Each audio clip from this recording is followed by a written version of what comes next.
Yes, kanonye mbifurize umugoroba mwiza, umugoroba mugisha, nshuti zakadasohoka, abakunzi ba News Lab TV, birumvikana amakuru agezweho harebana n'umutekano, politike na diplomasi. Tugiye kuba updatinga tubabwira uko situation ihagaze mu bice bigiye bitandukanye. Sindi butinde ndaza bitambangura nyamuneka kuko ni byinshi cyane tugiye kuba dukomozaho. Ni operation idasanzwe rero imaze gukorwa, nyamuneka tugiye kuvuga mu minota mike cyane. Ni operasiyo ikozwe n'amadubo, ni operasiyo ikozwe n'igisirikare cya 23, umukuru w'abakuru b'abacancuro cyangwa se umukuru w'abacancuro kabuhariwe, nyamuneka Eric Prince, nyamuneka arafashwe.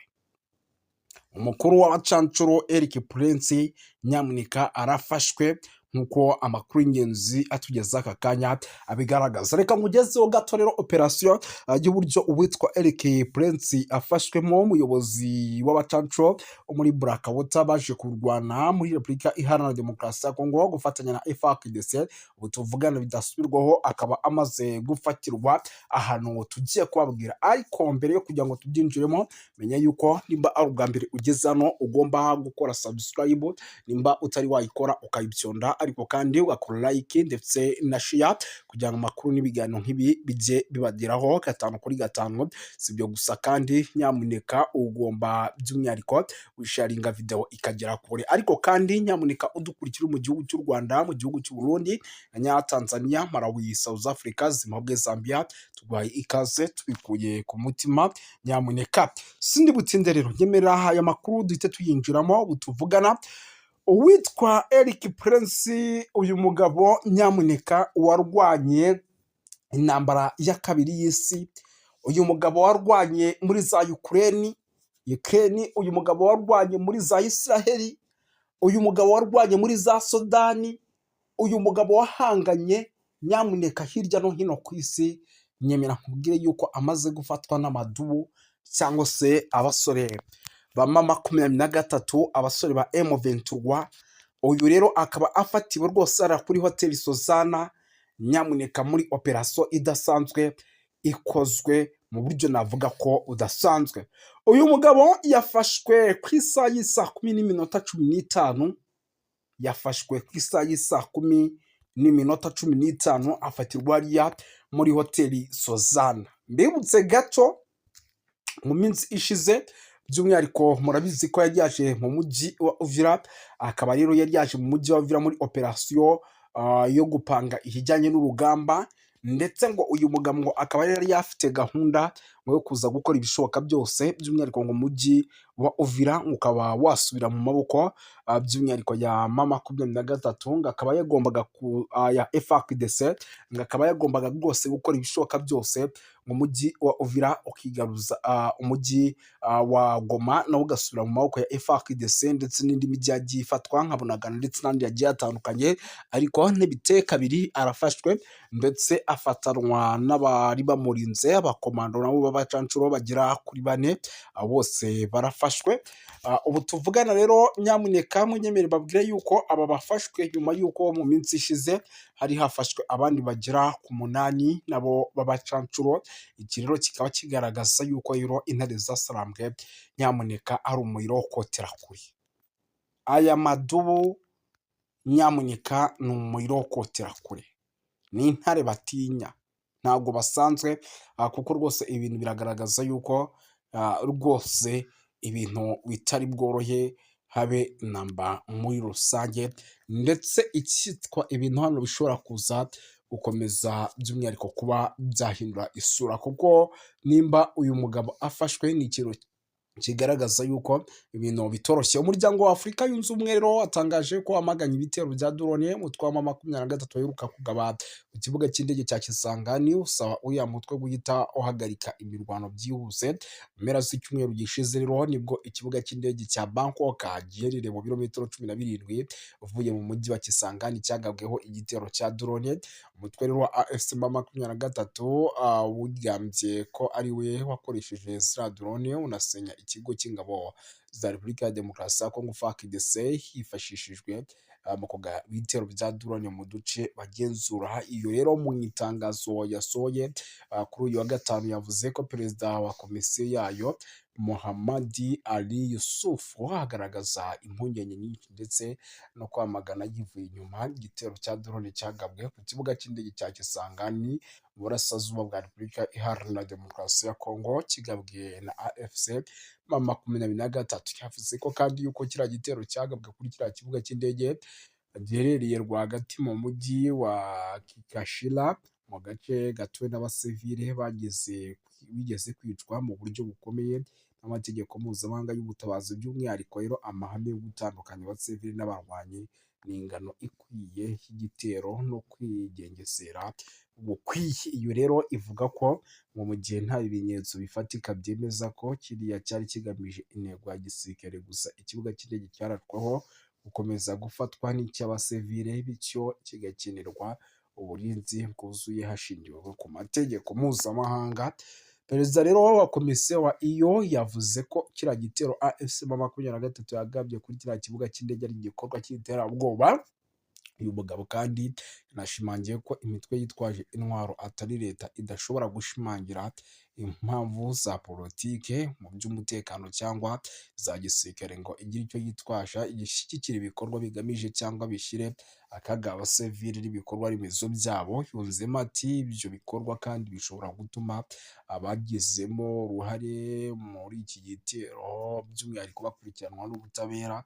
Ariko kandi Yusufu yanaburiye ko kwagura imirwano ikagera mu mijyi ya kure y'imbibi z'imirwano ari ikintu gikomeye gituma amakimbirane arushaho gukaza umurego ndetse bigashyira mu kaga gakomeye umutekano w'iki gihugu n'akarere ndetse n'imibereho y'ubutabazi isanzwe ikomeye mu burasirazuba bwa Repubulika ya Demokarasi ya Kongo. Uyu mugabo kandi yasabye AFC M23 guhagarika bwangu imirwano hose, kureka gukoresha uburyo bw'inzira z'intambara zidatoranya no kubahiriza byimazeyo inshingano zemejwe mu rwego rw'imbaraga ziri mu gukorwa hagamije amahoro. Yanasabye kandi impande zombi birebana gutangira nta gutinda kandi mu bwisiguye gushyira mu bikorwa bwuzuye amasezerano ya Doha nk'inshingano y'ingenzi n'agahenge karambye, kugabanya amakimbirane ndetse no gusahura mu biganiro bya politike. Uyu kandi yanashimangiye ko itazatezuka ku kurengera ubusugire, ubumwe ndetse n'ubudahwema bw'imipaka ya Repubulika Iharanira Demokarasi ya Kongo. Urabona ko ibintu bitoroshye, ariko kandi nanone ku rundi ruhande Demokarasi ya Kongo cyemejwe ku wa gatanu tariki 30 z'ukwa mbere 2026 mu nama y'abaminisitiri, aho abaminisitiri b'ububanyi n'amahanga yashyigikiye icyemezo cy'ubuyobozi bw'igihugu nubwo izina ry'uwo mukandida ritashyizwe ahagaragara. Iyi ntambwe igaragaza ubushake Repubulika ya Demokarasi ya Kongo bwo kugira ijambo rikoma mu miyoborere y'imiryango mpuzamahanga. Louise Mushikiwabo rero uzwi ku rwego mpuzamahanga ku bunararibonye bwe mu bubanyi n'amahanga no guteza imbere ururimi rw'igifaransa, arashaka kongera kuyobora indi manda ye ya gatatu nyuma y'uko guhera mu mwaka w'2019 yari ayoboye. Ibi bishobora rero kuza gutuma habaho guhangana gukomeye mu matora. Umuyobozi mukuru w'uyu muryango uhuriza hamwe ibihugu 88 byo mu migabane itandukanye ikoresha igifaransa yashyizweho mu mwaka w'1970. Ifite kandi intego yo guteza imbere ururimi rw'igifaransa, gukomeza ubufatanye by'umwihariko hagati y'ibihugu bikoresha ururimi rw'igifaransa no guteza imbere by'umwihariko abaturage. Gushyira umukandida mushya rero mu matora biragaragaza ko Repubulika ya Demokarasi ya Kongo ishaka kuza guhangana n'u Rwanda mu miyoborere n'imiryango mpuzamahanga no gufasha ibihugu bikoresha ururimi rw'igifaransa guhuriza hamwe imigambi y'iterambere. Binavugwa yuko kandi iyi ntambwe ishobora kuza gutuma habaho impinduka ibihugu by'akarere ndetse ikaba ari intambwe ikomeye u Rwanda na Repubulika ya Demokarasi ya Kongo baba bagezeho ku ruhando mpuzamahanga, cyane cyane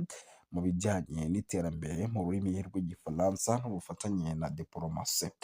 ibyo byamaze kuba rero bigaragarira buri umwe wese, ahubwo nyemera by'umwihariko duhite tuninjira muri ino nkuru. Amakuru aturuka muri Repubulika Iharanira Demokarasi ya Kongo aravuga yuko umwe mu banyapolitike bo ku rwego rwo hejuru wabaye hafi ya Perezida Tshisekedi yageze mu mujyi wa Goma. Aya makuru yakomeje kwirakwizwa ku mbuga nkoranyambaga mu bitangazamakuru bitandukanye, nubwo kugeza ubu rero nta tangazo ryemewe ryigeze ritangazwa n'uwavuze cyangwa n'inzego zibireba. Yakomeje gukurura impaka n'isesengura rikomeye ku banyapolitike no mu baturage bakurikirana ibibera mu burasirazuba bwa Repubulika ya Demokarasi ya Kongo. Amakuru akomeje kuvugwa ko umunyapolitike wo mu rwego rwo hejuru wari mu bantu begereye Tshisekedi yaba yafashe icyemezo cyo kwiyunga n'ihuriro rya Alliance Fleuve Congo rimaze igihe riri mu ntambara mu butegetsi bwa Repubulika ya Demokarasi ya Kongo. Ku banyapolitike rero bafite ijambo rikomeye ku ruhando mpuzamahanga, byatumye iyi nkuru ihita itera amatsiko abantu benshi.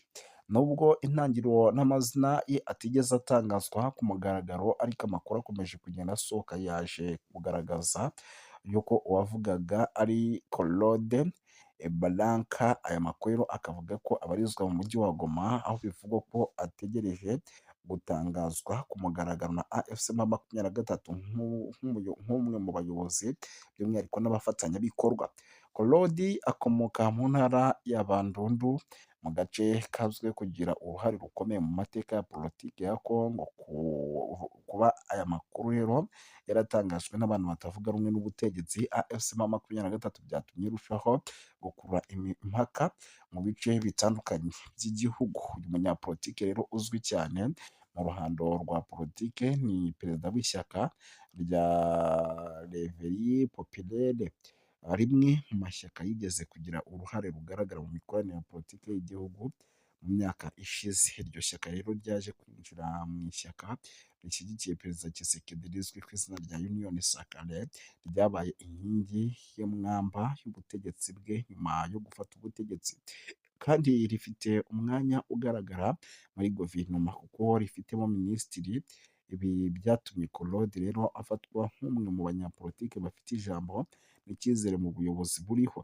Ni muri urwo rwego rero amakuru aba atandukanye. Ubutegetsi bwa Kinshasa akivuga ko uyu mugabo yaba yiyunze muri AFC M23. Nimba hari andi makuru yemezwa ku mugaragaro, byaba ari ikimenyetso gikomeye cy'impinduka n'imiterere ya politike, cyane cyane mu burasirazuba bwa Repubulika ya Demokarasi ya Kongo, aho AFC M23 imaze igihe kinini ifite ijambo rikomeye. Kwiyunga ku muntu wigeze kuba by'umwihariko umwe mu byegera bya Perezida Tshisekedi byaba ari intambwe ikomeye. Icyakoze kugeza ubu harakekwa ibimenyetso bifatika n'itangazo ryemewe kuri Claude AFC M23 cyangwa leta ya Kongo kugira ngo ibi byemezwe ni ukudashidikanywaho.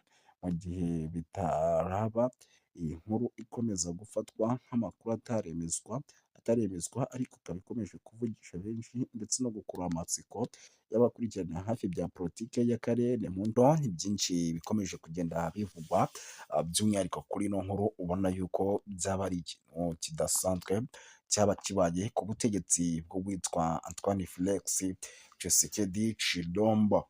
Ikindi kintu gikomeje kugenda kigaragara, amakuru yizewe aturuka muri santere ya Minembwe mu ntara ya Kivu y'Amajyepfo, aravuga yuko drone z'ingabo za Repubulika ya Demokarasi ya Kongo FARDC zongeye gutera ibisasu zikongera gukomeretsa abatari bake. Nk'uko aya makuru rero abivuga, icyo gitero cyabaye ahagana mu masaha y'umugoroba, by'umwihariko ku munsi w'ejo. Drone yarashe ibisasu mu mujyi wa Minembwe byibasira inzu z'abaturage b'Abanyamulenge, umujyi uzwi cyane nka Mwafurika. Bitegetswe yuko igihombo gikomeye rero cyongeye kugira abaturage batuye igice cya Minembwe.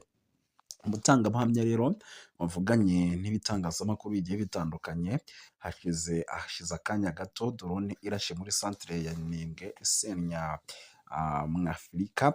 Amakuru akomeza avuga yuko ngo iyo nzu iherereye hafi mu birometero bikeya cyane na teritwari ya Minembwe, by'umwihariko nko mu birometero bigera muri 30 uvuye aho biherereye. Byemezwa yuko kandi icyo gitero ngo cyasize gikomerekeje abantu 3 bari muri iyo nzu, bahitanwe bajyanwa mu kwitabwaho n'inzego z'ubuvuzi nubwo hataratangazwa uko ubuzima bwabo buhagaze. Kugeza ubu rero ubuyobozi ntiburashyiraho itangazo risobanura iby'igitero, cyokora abaturage bo muri ako gace bavuga ko drone ari iy'ingabo za leta ya Kinshasa, bakongeraho ko yaturutse mu cyerekezo cy'i Bujumbura mu Burundi. Ibi bikomeje kuba bibi cyane cyane ku baturage bavuga ko ari abanyamulenge, kuko ibi bitero ahanini bikomeje kwibasira mu mihana ituwe n'abasivile. Ibi bibaye mu gihe kuri uyu munsi hiriwe ituze mu bice bimwe na bimwe byo muri groupement ya Mutambara muri teritwari ya Fizi, nyuma y'imirwano yari imaze iminsi ihabera hagati y'impande zombi, basaba impande zombi kuba umutekano n'amahoro byakongera kugaruka, ariko no bikaba bikomeje kuba ibindi bindi. Twirukanse cyane rero sindi butinde, amakuru yizewe aturuka mu gace ka Ndondoni muri groupement ya Bijombo muri teritwari ya Uvira mu ntara ya Kivu y'Amajyepfo, aravuga ko naho habaye imirwano yahuje MLDP twirwaniho n'ingabo za Repubulika Iharanira Demokarasi ya Kongo FARDC zifatanyije n'iz'Abarundi n'imitwe ya Wazalendo n'abarwanyi ba FDLR. Iyi mirwano yabaye mu masaha y'amanywa yo kuwa gatanu tariki 30 z'ukwa mbere 2026, ibera mu bice by'imisozi ya Mitamba, hashyizweho kuba hahamye kandi hakomeye mu bijyanye n'imirwano biteye n'imiterere y'abantu. Nk'uko amakuru rero abivuga ava muri ako gace, avuga ko imirwano yasize umutwe wa MLDP twirwaniho usubije inyuma, by'umwihariko ku ruhande rwa leta, bigatuma wigarurira ibice by'ingenzi birimo agace ka Irangwa, by'umwihariko n'ahitwa za Biziba. Rifite umwanya rero wihariye mu bijyanye n'umutekano n'imigenderere y'ingabo. Iryo rango rero ribera mu buryo bweruye. Iki gice kinini rero kirangwa n'ahantu hafatwa nk'urufunguzo rutandukanye rw'umujyi wa Uvira ndetse n'agace ka Ndondo, kandi gahuza imisozi ya Bujombo n'inzira zijya mu mujyi. Gufata ako gace rero bisobanuye kugenzura inzira z'ingenzi n'ubworozi, itumanaho ndetse n'injira n'isohoka ry'ingabo mu buryo bugaragarira buri wese. Abaturage rero n'abatangabuhamya bo muri kariya gace bavuga ko muri iyo mirwano humvikanye imbunda ziremereye n'izoroheje, ibintu byateye ubwoba by'umwihariko abantu benshi. Ku rundi ruhande rero hari n'amakuru avuga yuko iyo mirwano itamaze igihe kirekire, kuko ngo ingabo za leta zahise zisubira inyuma vuba, bamwe bahita bahunga. Ibi byatumye MLDP twirwaniho ifata agace idahuye n'imbogamizi zikomeye. Ibintu bikomeje kugenda rero bigaragaza ihindagurika ry'imbaraga ku rugamba, cyane cyane mu misozi ya Bijombo imaze igihe ari indiri y'imitwe yitwaje intwaro. Agace rero ka Karungwa gafite amateka akomeye cyane mu bijyanye n'intambara n'umutekano w'akarere ka Uvira. Ni agace gahuza imisozi n'umujyi, kakaba karabaye indiri y'imitwe yitwaje intwaro bitewe n'uko kameze ndetse koroheye buri wese kuba yakinjiramo ndetse akaba yakanarasa. Mu bihe byashize rero wagenzuraga Kirongwa yagiraga ijambo rikomeye ku mutekano wa Uvira, haba mu bijyanye no gutera, kwirwanaho cyangwa se kugenzura ingendo z'abantu n'ibikoresho. Ni muri urwo rwego rwo gufata aka gace MLDP twirwanaho bifatwa nk'intambwe ikomeye kugira ngo bakontorore ibyo bice byose bigiye bitandukanye. Nubwo amakuru ku bihombo by'abantu ataratangazwa ku mugaragaro, imirwano ya Ndondo yongeye kuzamura impungenge n'umutekano cyane cyane w'abasivile batuye muri biriya bice byegereye imisozi ya Mitimba ndetse n'ahitwa Kirungwa. Abenshi barimo guhungira mu bice bigiye bitandukanye. Imirwano yongeye by'umwihariko gusa nk'aho ica ibintu ku rwego rwo hejuru. Ikindi gikomeje kugenda kigaragara ni amagambo akomeye cyane amaze gutangazwa n'uwitwa General Neva cyangwa se Evariste Ndayishimiye. Ni amagambo rero navuga yuko nayo atoroshye. Ni perezida w'u Burundi Evariste Ndayishimiye yatangaje amagambo akomeye asubiza ku byo yise urujijo ku bihuha bikomeje kuvugwa ku ruhare rw'inkotanyi mu bibazo by'umutekano w'akarere. Yavuze yuko nta kindi kintu na kimwe cyihishe kizarwanya iminsi 7, by'umwihariko ngo Burundi ngo bwararwanye, by'umwihariko ngo muri intambara ya Repubulika ya Demokarasi ya Kongo, ndetse ngo bagenda bavuga ko ngo mu gihe butari by'umwihariko gutsinda ngo byari ikibazo gikomeye cyane kuko ngo nibwo bwatumye M23 idafashe ibice byose bigiye bitandukanye biri strategique. Aya magambo rero Perezida Ndayishimiye yavugiye mu masengesho yateguwe n'ishyaka rya CNDD yabaye mu cyumweru gishize, aho yasangije abayitabiriye ubuhamya bwe bwite bwabaye mu gihe intambara mu burasirazuba bwa Repubulika ya Demokarasi ya Kongo yari ikomeje guca ibintu. Yanasobanuye yuko kandi iyo mirwano yabereye ahitwa Muruta mu majyaruguru ashyira uburengerazuba bw'u Burundi hafi y'imipaka ihuza u Burundi ndetse na Kongo.